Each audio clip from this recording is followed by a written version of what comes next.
Indian government பார்த்திங்கன்னா இந்திய பொதுத்துறை நிறுவனங்களை 3 வகையாக பிரிச்சிருக்காங்கன்னு நம்ம பார்த்தோம். அதில் மினி ரத்னா, நவரத்னா, மகாரத்னா அப்படின்னு பார்த்தோம்.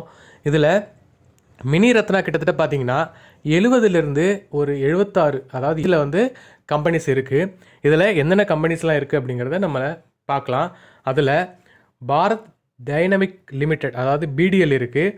அதுக்கப்புறம் Bharat earth movers limited, BEML இருக்குது. அடுத்தது நம்ம எல்லாத்துக்கும் தெரிஞ்ச பிஎஸ்என்எல் இருக்குது.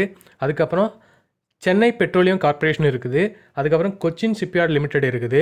அதுக்கப்புறம் ஜிஆர்எஸ்இ இந்த லிமிடெட் இருக்குது. அதுக்கப்புறம் கோவா ஷிப்யார்ட் லிமிடெட் ஜிஎஸ்எல் இருக்குது. அடுத்தது airport authority of India AAI அவங்க இருக்கிறாங்க.